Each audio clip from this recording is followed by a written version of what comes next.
Hello learners, I welcome all of you in the VK Scholar Education Digital Learning class. In this video number 28, I will discuss with you multiple choice question in the subject of financial management. Question paper is of December 2015, paper 2nd. So the first question is, so the term capital structure implies, first option is share capital, reserves and long term debts. Second is share capital plus long and short term debts.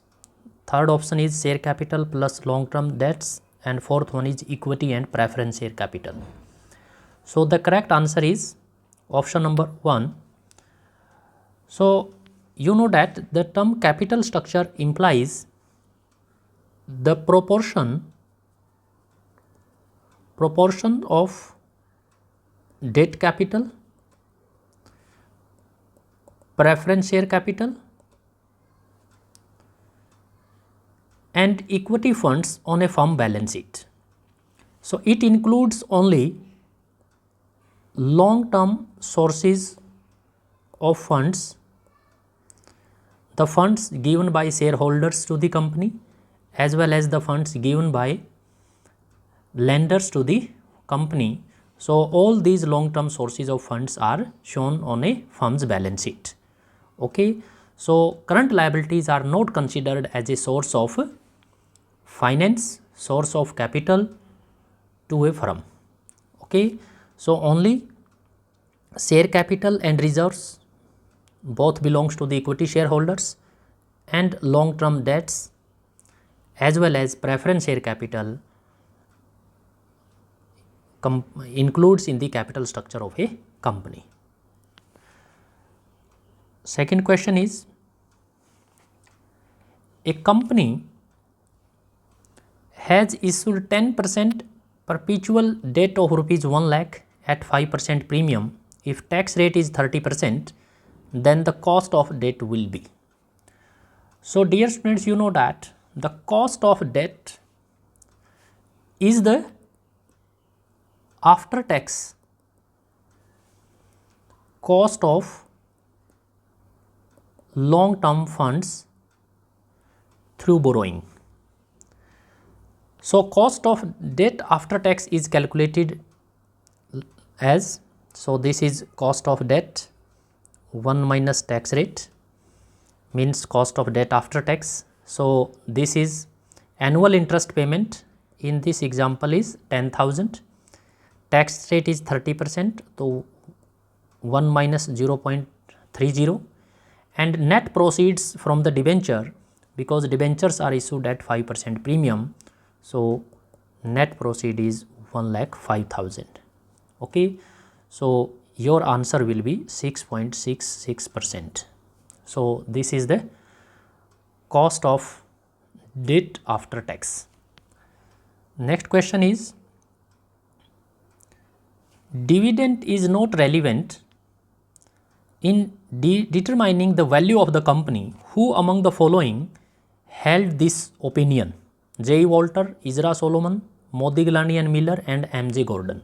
So correct option is MM approach. This is the MM approach, Modigliani and Miller. So they are of the opinion that dividend policy has no effect on the share price of a company.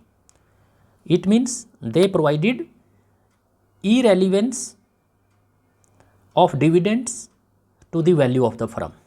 Okay, so most comprehensive point of view given by MM or Modigliani and Miller, and they propose that dividend is not relevant in determination of the value of the company. Okay, so the correct answer is 3. Next question is, the formula Q divided by 2 is used to compute total ordering cost, total carrying cost, opportunity cost and reorder point. So first of all, the ordering cost is also known as acquisition cost or setup cost. So this ordering cost is fixed cost in nature. It is the fixed cost in nature.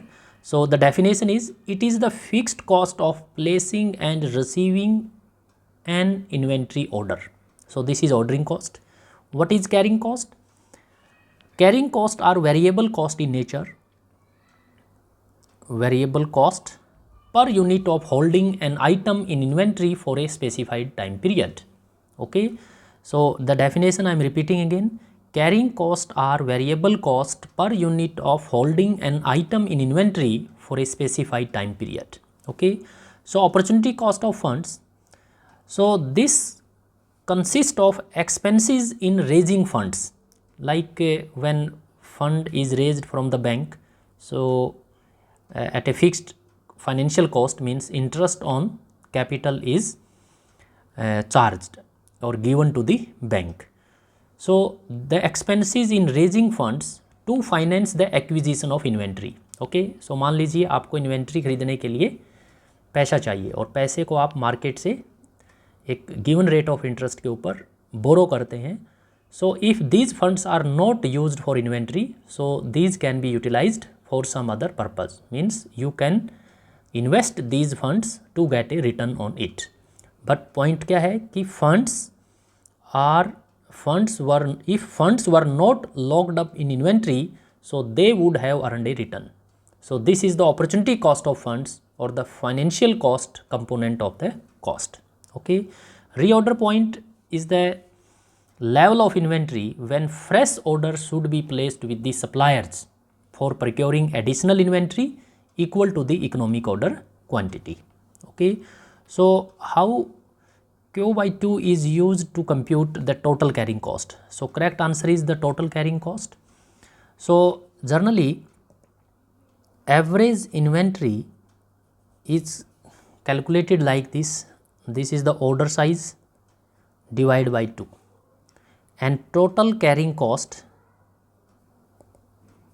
is equal to average inventory multiply carrying cost per unit. Okay, so that's why cube divided by 2 is used to compute the total carrying cost. Okay, next question is, the financial leverage is measured by EBIT divided by earning after tax, EBIT divided by EBT, EAIT divided by EBT, and C contribution divided by EBT. Okay, so firstly this is sales minus variable cost, result is contribution, minus fixed operating cost, result is EBIT. Okay, so earning before interest and tax. Okay, so in the financial leverage, the EBIT, so EBIT minus interest, so this is earning before tax, EBT. Okay, so there is a relationship between EBIT and EBT. So correct formula is degree of financial leverage is equal to EBIT divided by earning before tax, or you can also write EBIT divided by EBIT minus interest. Okay, so the correct answer is option number second. And the financial leverage is caused due to fixed financial cost, and the fixed financial cost, for example, is interest, and it is relating to the financial risk of a firm. Okay, so it was all about in this video. Okay, so thank you all of you.